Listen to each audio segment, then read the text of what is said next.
I am gonna tell you about a very underrated country in Rise of Nations, but at the same time it's probably the most strategic country you can choose to play as. Literally, if you play this country right, nothing can stop you. It's a country so overlooked that it deserves an entire video for itself. Of course, I am talking about the Democratic Republic of the Congo, the Star of Africa, and let me explain you why. Just make sure to watch until the end.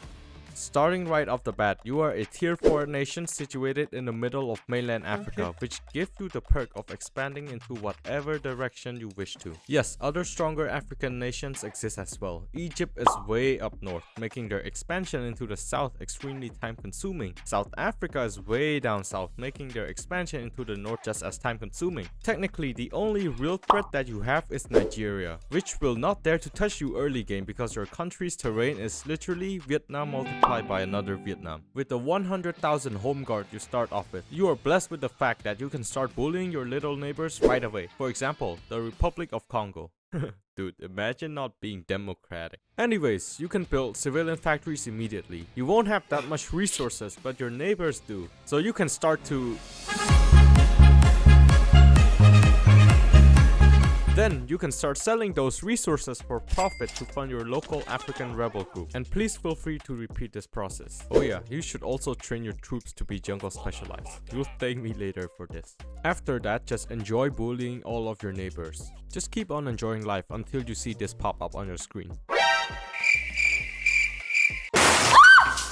At this point, you should be making at least 1,000 tanks and start specializing them. And once you're ready, you can invade into Angola, which will be the first step towards surrounding South Africa's northern front. Even if you want to eat South Africa, ally them first, because you can always pull out the Italian move later on. By the way, if Nigeria is an AI, please for God's sake delete them from existence as soon as possible. They are the juiciest chunk of this continent because food don't exist in Africa. Oh, and sometimes the United States will also give you money because they think you're actually a democratic republic, although you're actually in the top 10 least democratic countries in the world. Okay, now we are just gonna focus on fixing our economy, which is already sort of being fixed. My goal for now is to unite all the Latin people of Africa, which will be quite complicated because there are at least 300 Nona, Ginta, Chantillian tribes in my area. Excuse me, what the f? But at this point, you might be facing this problem. Ooh, we have a high war exhaustion. Here you have two options. 1. Be Switzerland. Or 2. Blitz the Blitzkrieg to get the formable even faster. Of course, Taroxy is a strong believer in violence, so I chose the second option. 3 weeks later. So now we can finally end our war with Sao Tome.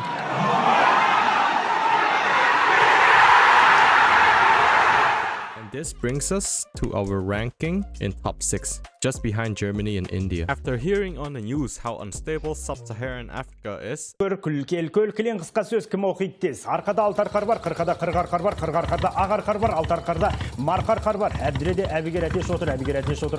decided to give them help with a dose of my few 100,000 specialized unit. And if your economy can handle it, upgrade your research spending to unlock the snowball effect for your game. You can start playing with your ideologies as well, but this one is a big but. Avoid that middle line, please. Usually if Egypt decline your alliance like this, it's the biggest piece of dog shit.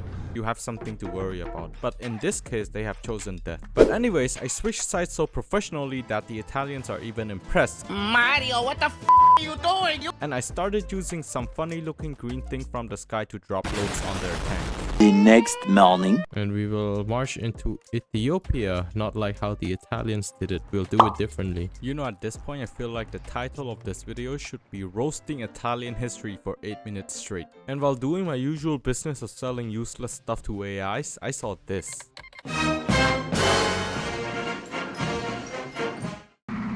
I'm in danger! And my war with South Africa is over. It's satisfying to see your economy just quadruple in size with a click of a button. Since Egypt didn't accept my alliance, I spent most of my time training rebels in the Sahara Desert. We have about 4,000 more tanks to go into Egypt. Hey yo, what the f? While we're gathering all of our attackers. Oh, and remember our research spending earlier? Yeah, it will be a lot more efficient by now. Now we can declare war and then auto capture Egypt.